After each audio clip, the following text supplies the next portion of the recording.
Oi, eu sou a Grazi e esse é o 15 Minutos com a Bíblia. Hoje continuaremos com os ais, só que dessa vez o alvo será Jerusalém.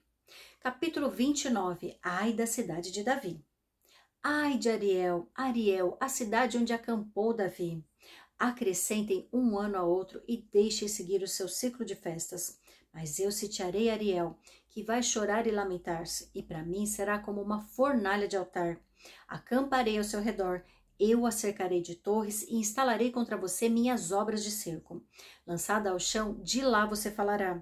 Do pó virão em murmúrio as suas palavras. Fantasmagórica subirá sua voz da terra. Um sussurro vindo do pó será sua voz. Mas os seus muitos inimigos se tornarão como pó fino, as hordas cruéis como palha levada pelo vento. Repentinamente, num instante, o Senhor dos Exércitos virá com trovões e terremoto e estrondoso ruído, com tempestade e furacão, e chamas de um fogo devorador. Então as hordas de todas as nações que lutam contra Ariel, que investem contra ele e contra a sua fortaleza e a sitiam, serão como acontece num sonho, uma visão noturna, como quando um homem faminto sonha que está comendo, mas acorda e sua fome continua. Como quando um homem sedento sonha que está bebendo, mas acorda enfraquecido, sem ter saciado a sede. Assim será com as hordas de todas as nações que lutam contra o Monte Sião. Pasmem e fiquem atônitos, seguem-se a si mesmos e continuem cegos. Estão bêbados, porém não de vinho, cambaleiam, mas não pela bebida fermentada. O Senhor trouxe sobre vocês um sono profundo, fechou os olhos de vocês, que são os profetas, cobriu a cabeça de vocês, que são os videntes. Para vocês, toda essa visão não passa de palavras seladas num livro. E se vocês derem o livro a alguém que saiba ler e lhes disserem, leia por favor, ele responderá, não posso, está lacrado. Ou se vocês derem o livro a alguém que não saiba ler e lhe disserem, leia por favor, ele responderá, não sei ler. O Senhor diz, esse povo se aproxima de mim com a boca e me honra com os lábios, mas o seu coração está longe de mim. A adoração que me prestam é feita só de regras ensinadas por homens. Por isso, uma vez mais deixarei atônito esse povo, com maravilha e mais maravilha. A sabedoria dos sábios perecerá, a inteligência dos inteligentes se desvanecerá. Ai daqueles que descem às profundezas para esconder seus planos do Senhor, que agem nas trevas e pensam, quem é que nos vê? Quem ficará sabendo? Vocês viram as coisas pelo avesso, como se fosse possível imaginar que o oleiro é igual ao barro. Acaso o objeto formado pode dizer àquele que o formou, ele não me fez? E o vaso poderá dizer do oleiro, ele nada sabe? Acaso o Líbano não será logo transformado em campo fértil? E não se pensará que o campo fértil é uma floresta? Naquele dia os surdos ouvirão as palavras do livro, e não mais em trevas e escuridão. Os olhos dos cegos tornarão a ver. Mais uma vez os humildes se alegrarão no Senhor, e os necessitados exultarão no Santo de Israel.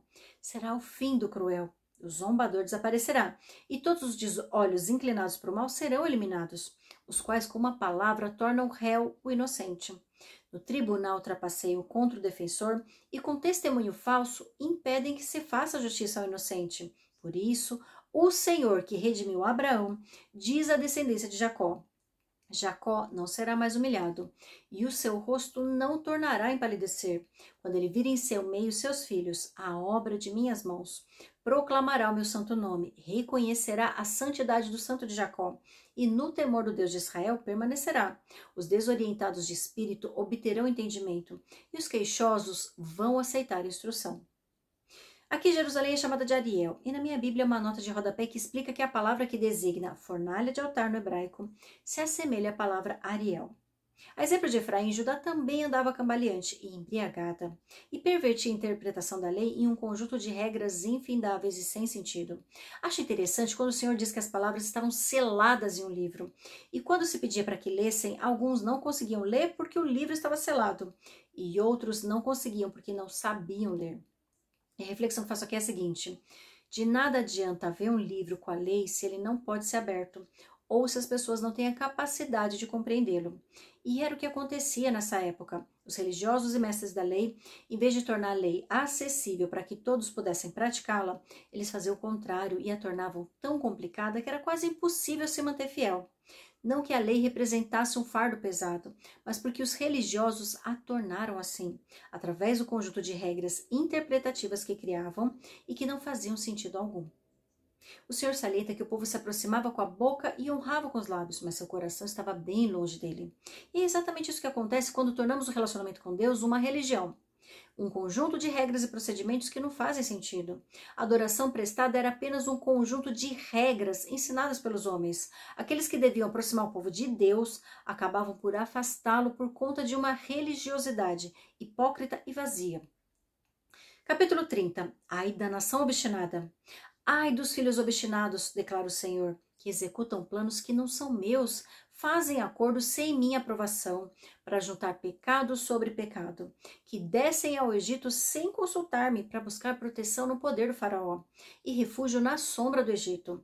Mas a proteção do faraó lhes trará vergonha, e a sombra do Egito lhes causará humilhação.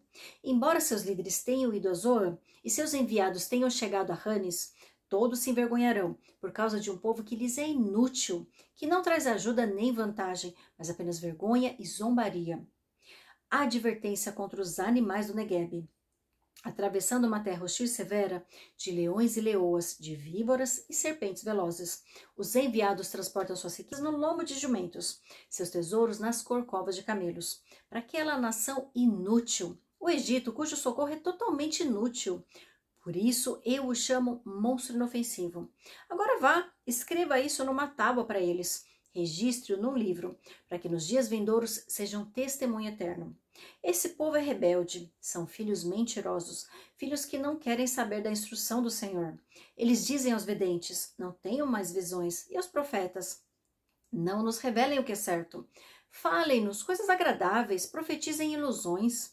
Deixem esse caminho, abandonem essa vereda e parem de confrontar-nos com o Santo de Israel. Por isso diz o Santo de Israel: como vocês rejeitaram essa mensagem, apelaram para a opressão e confiaram nos perversos, este pecado será para vocês como um muro alto, rachado e torto, que de repente desaba inesperadamente.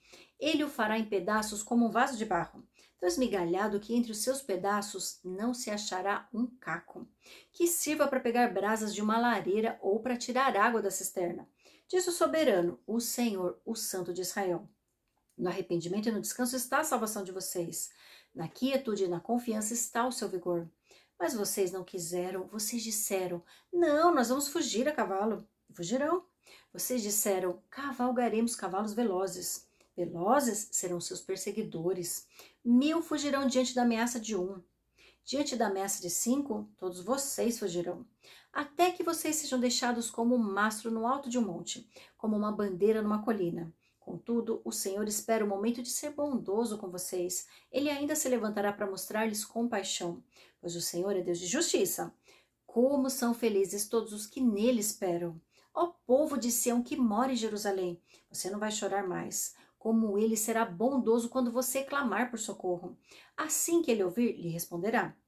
Embora o Senhor lhe dê o pão da adversidade e a água da aflição, o seu mestre não se esconderá mais. Nos seus próprios olhos você o verá.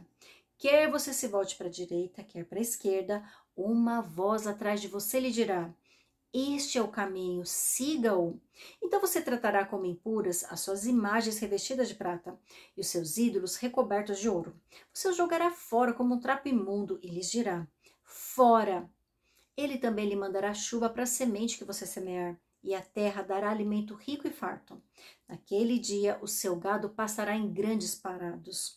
Os bois e jumentos que lavram o solo comerão forragem, e sal espalhados com forcado e pá. No dia do grande massacre, quando caírem as torres, regatos de água fluirão sobre todo o monte elevado e sobre toda a coluna altaneira. A luz da lua brilhará como o sol, e a luz do sol será 7 vezes mais brilhante, como a luz dos 7 dias completos, quando o Senhor cuidar das contusões do seu povo e curar as feridas que lhe causou.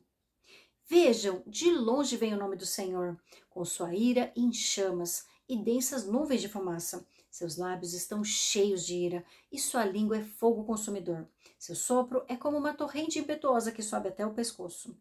Ele faz sacudir as nações na peneira da destruição. Ele coloca na boca dos povos um freio que os desencaminha. E vocês cantarão como em noite de festa sagrada. Seus corações se regozijarão, como quando se vai ao som da flauta, ao monte do Senhor, a rocha de Israel. O Senhor fará que os homens ouçam sua voz majestosa e os levará a ver seu braço descendo com ira impetuosa e fogo consumidor, com aguaceiro, tempestades de raios e saraiva. A voz do Senhor despedaçará a Assíria. Com seu cetro a ferirá. Cada pancada que com a vara o Senhor desferir para castigar será dada ao som de tamborins e harpas, enquanto aí estiver com os golpes do seu braço. Tofete está pronta já faz tempo. Foi preparada para o rei. Sua fogueira é funda e larga, com muita lenha e muito fogo. O sopro do Senhor, como uma torrente de enxofre ardente, a incendeia. Aqui a nação é chamada de obstinada porque mais uma vez recorre ao Egito para buscar ajuda para derrotar seus inimigos. Quando em apuros, ao invés de clamar ao Senhor por ajuda, o povo preferia levar seus tesouros até o Egito para contratar a ajuda de seu exército. Essa atitude era reprovada pelo Senhor, pois ele os afligia justamente para que se voltassem a ele no auge de sua angústia. Mesmo em desespero, eles não clamavam a Deus e buscavam salvação no poderio do Egito. O povo não aceitava a repreensão dos profetas, pois estes diziam que eles não queriam ouvir. Eles estavam tão obstinados em fazer a própria vontade que se enfureciam quando os profetas apontavam seus maus caminhos. Como rejeitaram a mensagem, Deus faria com que tudo o que confiavam desabasse de repente. O Senhor disse que no arrependimento e no descanso estaria a salvação. Na quietude e na confiança estaria o seu vigor.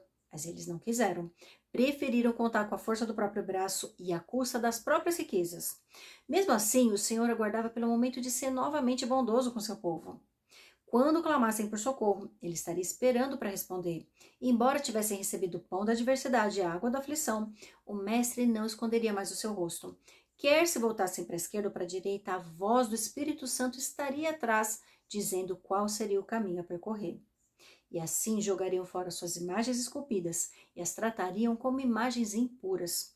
Assim que se livrassem da idolatria, o Senhor enviaria chuva para germinar suas sementes e a terra daria alimento rico e farto. E aqui faço a seguinte reflexão: não importa o quanto nos distanciamos de Deus, Ele sempre está à nossa espera, aguardando pacientemente pelo nosso arrependimento e pelo quebrantamento do nosso coração. Assim que o buscarmos de todo o coração, Ele mostrará sua face e nos abençoará com a sua presença. Eu te espero no capítulo 31.